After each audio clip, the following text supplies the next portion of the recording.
అంటే ఈ లావణ్య రాస్తారు. సో ఈ నేపథ్యంలో మళ్ళీ ఇది రీస్టార్ట్ అయినట్టు కనబడుతుంది. నిన్న కోకాపేటలో విల్లాస్ ఉన్నాయి. ఆ విల్లాస్లో వీళ్ళకి ఒక విల్లా ఉంది. ఈ ఇంట్లో అమ్మాయి దాదాపు 11 ఇయర్స్ నుంచి అక్కడ ఉన్నాను. 11 to 15 ఇయర్స్ నుంచి అని చెప్పింది. యాక్చువల్గా 15 ఇయర్స్ నుంచి ఉన్నాను అని చెప్పింది. ఇక్కడ ఏంటంటే ఆ విల్లాస్లో ఈ అమ్మాయి తన విల్లా ఏదైతే ఉందో ఆ అమ్మాయి ఒంటరిగా ఉంటుంది. గతంలో రాజ్ తరుణ్ అమ్మాయి కలిసి ఉండేవాళ్ళు. ఇక్కడ కూడా వీళ్ళిద్దరు వెర్షన్లో తేడా ఉంది. ఈ అమ్మాయి ఏం చెప్తుందంటే మేమిద్దరం పెళ్లి చేసుకున్నాం గుళ్ళో, మేమిద్దరం భార్యాభర్తలు ఇక్కడ కలిసి ఉన్నాం అని చెప్తుంది. రాజ్ తరుణ్ పెళ్లి చేసుకోలేదు. 2011 to 2017 వరకు మేము లివ్ ఇన్ రిలేషన్షిప్లో అయితే ఉన్నాము. దాని తర్వాత అమ్మాయి బ్లాక్మెయిల్ చేయడం, డ్రగ్స్ ఇష్యూ ఇవన్నీ వచ్చింది. దాని తర్వాత డ్రగ్ కేసులో 2024 జనవరిలో అమ్మాయికి శిక్ష కూడా పడి 45 రోజులు జైల్లో కూడా చెంచల్గూడ జైల్లో ఉన్నింది. సో ఇవన్నీ చూసి నేను బయటకు వచ్చేసాను. కాకపోతే ఆ ఇంట్లో మా పేరెంట్స్తో పాటు ఈ అమ్మాయి కూడా ఉంది అనేది అతను చెప్పాడు. సో అక్కడ అంటే ఆ అమ్మాయి అయితే ఆ ఇంట్లోనే అప్పటి నుంచి ఉంది, అదైతే వాస్తవమే. సో దాని తర్వాత పేరెంట్స్ కూడా ఉన్నారు, కానీ వీళ్ళకి పేరెంట్స్ మధ్య గొడవలు వచ్చాయి, ఈ అమ్మాయికి పేరెంట్స్ మధ్య వచ్చేసారు. అయితే ఇప్పుడు గొడవ కారణం నాకు తెలిసినంత వరకు ఏంటంటే ఆ కాలనీ అడ్మినిస్ట్రేషన్ ఏదైతే ఉంటుంది, కమ్యూనిటీ అడ్మినిస్ట్రేషను, వాళ్ళు రాజ్ తరుణ్కి ఎప్పటి నుంచో కంప్లైంట్లు ఇస్తున్నారు.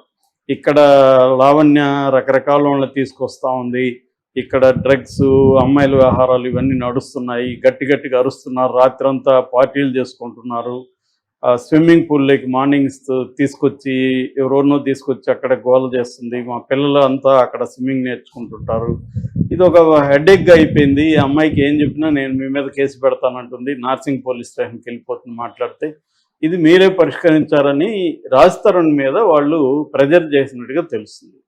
సో దానికోసం రాజ్ తరుణ్ ఏం చేశాడంటే వాళ్ళ అమ్మ నాన్నను పంపించాడు. మీరు వెళ్ళి కొంతమంది రౌడీలు తీసుకెళ్లారా మరి బౌన్సర్లా వాళ్ళు తెలియదు, కానీ కొంతమందిని పంపించి బలవంతంగా అమ్మాయిని ఖాళీ చేయించాలనే ప్లాన్తో వెళ్ళినట్టుగా మనకు అర్థమవుతుంది. కానీ అది అవతలు ఉండేది అదేదో అంటారు కదా, ఈ అవతలు ఉండేది ఎవరు అనుకున్నాం, అది లావణ్య.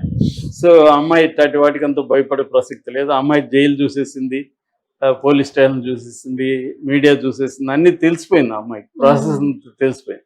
మామూలుగానే జైల్లో చాలామంది ఏమనుకుంటారంటే జైలుకి వెళ్ళి వచ్చినాక వాళ్ళు క్రైమ్ ఆపేస్తారని. నిజానికి ఇండియాలో అది కాదు.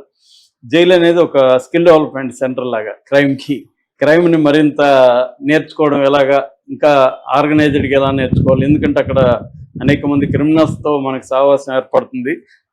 వాళ్ళ స్టోరీలు వింటాము, వాళ్ళు ఎలా చేశారు క్రైమ్, ఎలా చేయాలి, ఇవన్నీ మనం చేసిన తప్పులేంటి, ఒక ఆర్గనైజ్డ్గా ఎలా చేయాలి, అట్లాగే సిస్టమ్స్ ఫంక్షనింగ్ మీద కూడా నీకు జైల్లో అండర్స్టాండింగ్ వస్తుంది.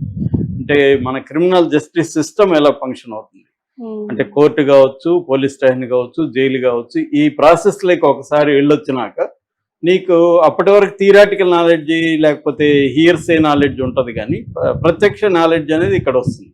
అంటే ఎవరిని మనం ఎలా మేనేజ్ చేసుకుంటూ ఈ సిస్టమ్స్ని మనం ఎలా మేనేజ్ చేసుకోవాలి అనేది తెలుస్తుంది. అబ్బాయిలు అనుకోండి డబ్బులు ఇచ్చి ఎలా మేనేజ్ చేయాలి, సర్కిల్ని ఎలా పెంచుకోవాలి అనేది ఉంటుంది. అమ్మాయిలు అనుకో, ముఖ్యంగా అందమైన అమ్మాయిలు అయితే తన బాడీని కూడా ఇన్వెస్ట్మెంట్గా ఎలా వాడచ్చో కూడా వాళ్ళకి తెలుస్తుంది, ముఖ్యంగా లావణ్య లాంటి వాళ్ళు. ఇది ఎందుకు అంటున్నానంటే ఆల్రెడీ ఈ అమ్మాయి వల్ల ఒక డిటెక్టివ్ ఎస్ఐని కూడా ట్రాన్స్ఫర్ చేశారు. ఎందుకంటే అతనితో కూడా ఈ అమ్మాయి గోముగా మాట్లాడి అతన్ని కంట్రోల్లో పెట్టుకొని దానివల్లనే మస్తాన్ సాయి లాంటి వాళ్ళ మీద కేసులు పెట్టి జైలుకి పంపించడం అనేది జరిగింది.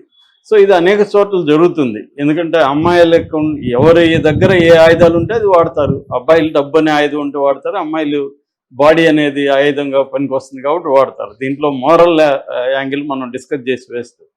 సో అలాగా ఈ అమ్మాయి దగ్గర ఏముందో అది వాడింది.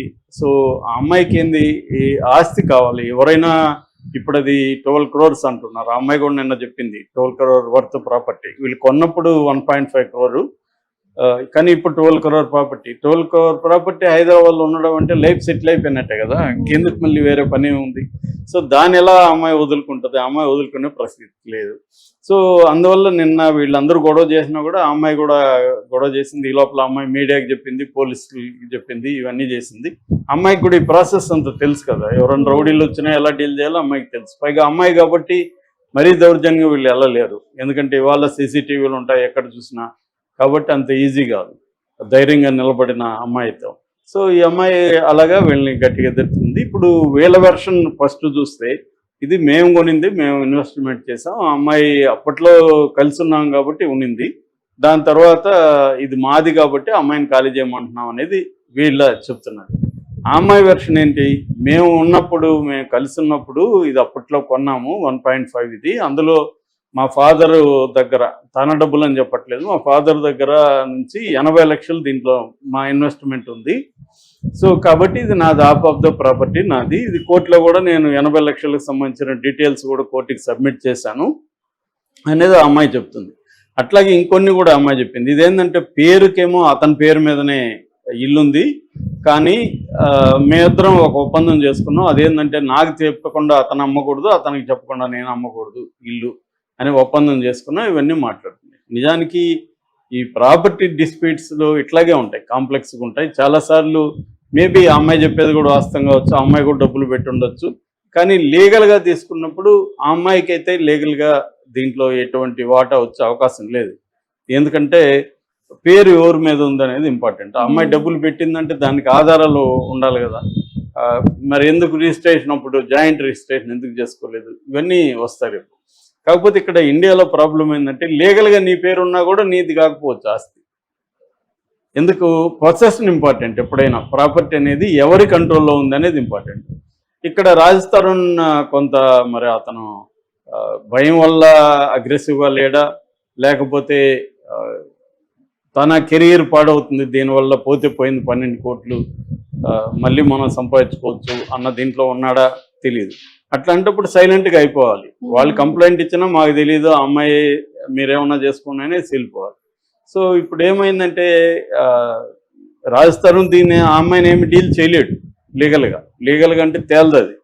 ఇట్లాంటివన్నీ కూడా బయట ప్రైవేట్గా జరుగుతాయి. మామూలుగా ఇట్లా ఇల్లు ఖాళీ చేయని కేసులు కొన్ని వేలు ఉంటాయి హైదరాబాద్లో. సో నిన్న కూడా నేను ఒక మీటింగ్ వెళ్తే ఒక మాజీ పోలీస్ ఆఫీసర్ రాసిన బుక్ రిలీజ్కి వెళ్తే అక్కడ ఆ బుక్ని ఇంట్రడ్యూస్ చేసి ఆమె చెప్తుంది, నా ప్రాపర్టీలో వేరే వాళ్ళు ఆక్యుపై చేస్తే ఈయనే అప్పుడు వచ్చి దాన్ని డీల్ చేశాడని. సో ఎక్కడికి పోయినా ఒక కథ మనం వింటుంటాం అనమాట. ప్రాపర్టీ అనేది మన పేరుతో ఉన్నా కూడా మన కంట్రోల్లో లేకపోతే దాన్ని లీగల్గా ఏం చేసుకోలేం. ఎందుకంటే ఆల్రెడీ నేను చాలాసార్లు చెప్తుంటా 5 కోట్ల కేసులు పెండింగ్లో ఉన్నాయి, సివిల్ కేసులు అనేవి తేలవు. అందుకని ఇదంతా కూడా బయట అవుట్ ఆఫ్ ద కోర్ట్ సెటిల్మెంట్లే జరుగుతుంటాయి. అందుకని ఇవాళ చాలామంది లాయర్లు లా చదివి కోర్టులకు వెళ్ళరు. వాళ్ళు అవుట్ ఆఫ్ ద సెటిల్మెంట్లోనే ఎక్కువ డబ్బులు వస్తాయి. ముఖ్యంగా ప్రాపర్టీ వాల్యూస్ అబ్నార్మల్గా పెరిగిపోయినాక కేసులు కూడా మనకు అబ్నార్మల్గా పెరిగిపోయింది. అలాగా ఇప్పుడు ఈ అమ్మాయిని ఈ అమ్మాయిదా ఆస్తా లేకపోతే అతందా అనేది మనం బయట నుంచి చెప్పలేము, లీగల్గా డీల్ చేసుకోవాలి.